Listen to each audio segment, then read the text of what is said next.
Comment travailler de façon collaborative avec Explain Everything? Mieux vaut une courte présentation qu'une longue explication. Alors laissez-moi vous faire une petite démonstration. Pour cela, je vais utiliser deux navigateurs web.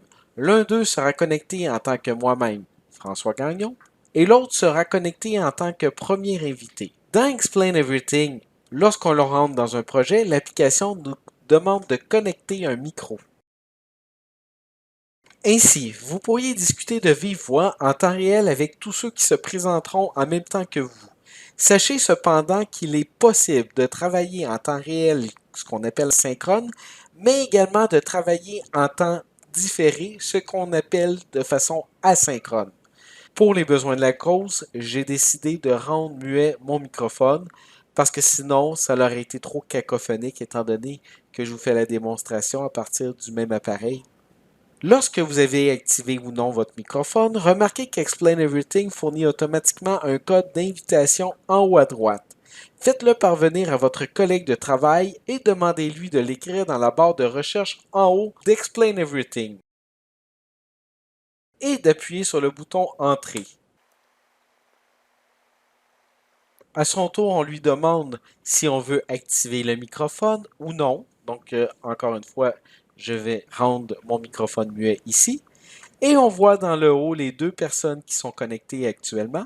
Donc, CSSDN Pédagogique et François Gagnon qui est l'autre. Donc, c'est moi-même. Et je peux travailler de façon collaborative directement,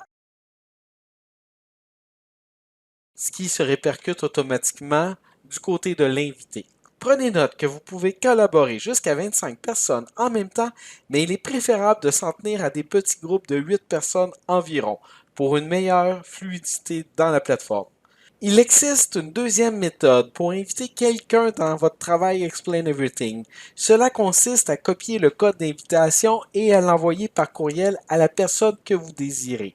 Donc, on clique vis-à-vis du code d'invitation et là où on voit Invite Link, on clique sur le bouton Copie.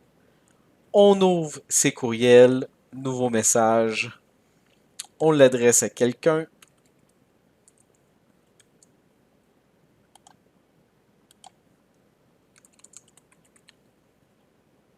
On colle ce qu'on a copié, donc le lien qui était à l'intérieur ici. Et on clique sur le bouton Envoyer. Grâce à cela, lorsque l'invité recevra son courriel, il n'aura qu'à cliquer sur le lien pour être automatiquement redirigé vers le bon emplacement. J'ai aussi un iPad que j'utilise grâce à son écran tactile et à mon stylet pour faire des annotations.